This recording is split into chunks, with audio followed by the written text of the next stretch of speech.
Question number 39। बहिर्गामी sarpanch द्वारा नए निर्वाचित सरपंच को पंचायत से संबंधित कामकाज का संपत्ति नहीं सौंपा तो क्या होगा?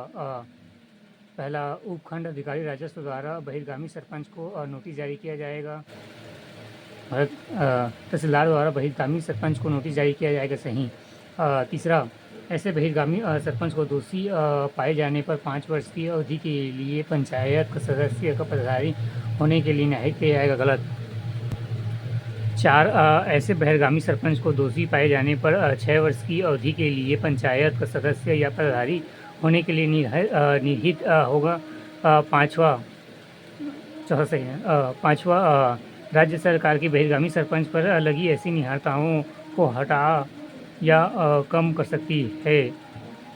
व्याख्या, छत्तीसगढ़ पंचायती राज अधिनियम की धारा 18 के बहिर्गामी सरपंच द्वारा कार्यभार पर सौंपा जाना से संबंधित जिसके अनुसार पहला, नए निर्वाचित सरपंच के बारे में समझा जाए तो उसे प्रथम सम्मेलन की तारीख से पद का कार्यभार ग्रहण कर लिया जाता है। दूसरा, बहिर्गामी सरपंच अपने कब्जे में पाए जाने वाले कागज या पत्र की संपत्ति नए निर्वाचित सरपंच को नहीं सौंपता तो सौंपने से इनकार करता है तो वह विविध पदाधिकारी तहसीलदार लिखित आदेश द्वारा बहिर्गामी सरपंच को निर्देश दे सकता है कि वह एक ऐसे समस्त कागजात और संपत्ति जो ऐसे सरपंच की हैसियत से ऊपर कब्जे में हैं यथा स्थित नए सरपंच, उप सरपंच या ग्राम पंचायत के सचिव तत्काल सौंप दे। तीसरा, यदि बहिर्गामी सरपंच निर्देश का अनुपात नहीं करता है तो विहित पदाधिकारी तहसीलदार उसके विरुद्ध कार्रवाई करेगा। चौथा, ऐसे सरपंच जिसके विरुद्ध कार्रवाई की गई है और जिसको दोषी पाया जाता है तो दोषी पाए जाने वाले की तारीख से 6 वर्ष कालावधि के लिए पंचायत का सदस्य या पदाधिकारी होने के लिए निहित होगा। पाँचवा, राज्य सरकार द्वारा लेखबद्ध किए जाने वाले कारणों में ऐसे अनियमितताएं हटाई जा सकेगी उनकी कालावधि में कमी की जा सकती है। Question number 40। सरपंच, उप सरपंच और पंचों के प्रत्येक निर्वाचन को निम्न में से किसके द्वारा प्रकाशित किया जाता है? उपखंड अधिकारी राजस्व। उपखंड अधिकारी राजस्व। व्याख्या, छत्तीसगढ़ पंचायती राज अधिनियम की धारा 19 के तहत सरपंच, उप सरपंच और पंचों के प्रत्येक निर्वाचन को उपखंड अधिकारी राजस्व के द्वारा प्रकाशित किया जाता है। निम्नलिखित क्वेश्चन नंबर 41 निम्न में से कौन सा कथन सही है? क्वेश्चन नंबर 41 निम्न में से कौन सा कथन सही है? पहला, ग्राम पंचायत का प्रथम सम्मेलन नाम प्रकाशन की तारीख से 30 दिनों के भीतर किया जाएगा। सही। दूसरा, ग्राम पंचायत का प्रथम सम्मेलन नाम प्रकाशन तारीख 15 दिन के भीतर किया जाएगा। गलत। तीसरा, ग्राम पंचायत के प्रथम सम्मेलन ग्राम पंचायत के सचिव के द्वारा बुलाया जाता है। सही। चौथा, ग्राम पंचायत का प्रथम सम्मेलन सरपंच के द्वारा बुलाया जाता है। कहाँ से बुलाया जाएगा? व्याख्या, छत्तीसगढ़ पंचायती राज अधिनियम की धारा 20 के ग्राम पंचायत के प्रथम सम्मेलन से संबंधित जिसके अनुसार ग्राम पंचायत का प्रथम सम्मेलन धारा 19 के अधीन प्रकाशन की तारीख से 30 दिनों के भीतर किया जाएगा। ऐसा सम्मेलन ग्राम पंचायत के सचिव द्वारा बुलाया जाएगा। Question number 42। क्वेश्चन नंबर 42 निम्न में से कौन सा कथन सही है?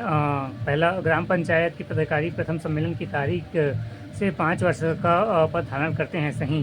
दूसरा, यदि ग्राम पंचायत का कार्यकाल पूर्ण होने से पूर्व निर्वाचन न हो पाए तो सभी पदाधिकारी तब तक पद में ही बने रहेंगे जब तक नए निर्वाचन संपन्न नहीं हो। गलत।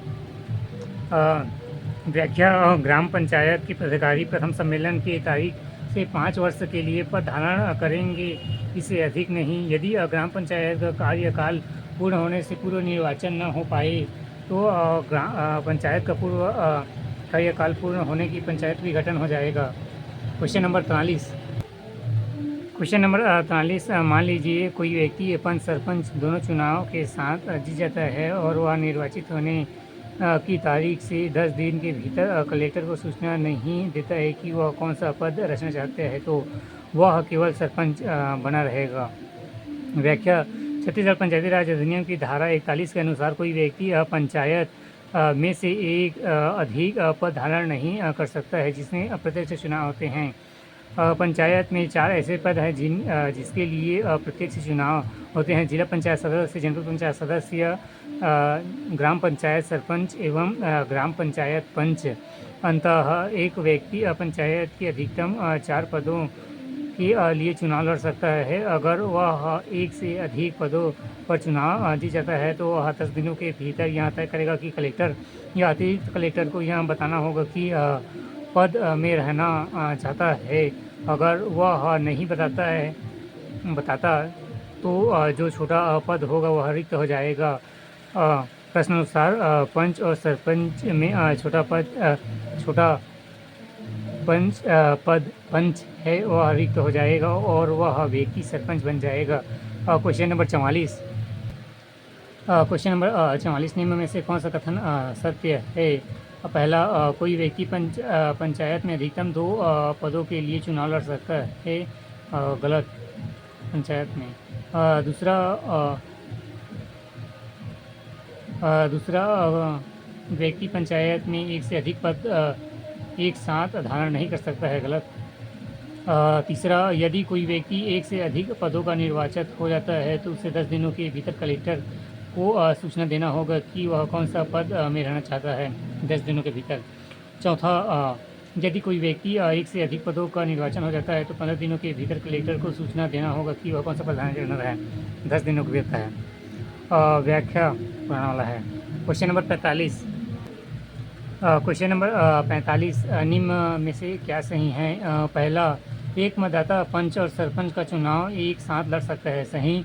और दूसरा, एक मतदाता को 2 वार्डों में पंच भी लड़ सकता है। गलत। तीसरा, एक मतदाता को ग्राम पंचायतों में सरपंच का चुनाव लड़ सकता है। गलत। चौथा, एक मतदाता सरपंच और जनपद पंचायत सदस्य का चुनाव एक साथ लड़ सकता है। सही। पाँचवा, एक मतदाता जनपद पंचायत सदस्य एवं जिला पंचायत सदस्य का चुनाव एक साथ लड़ सकता है। सही।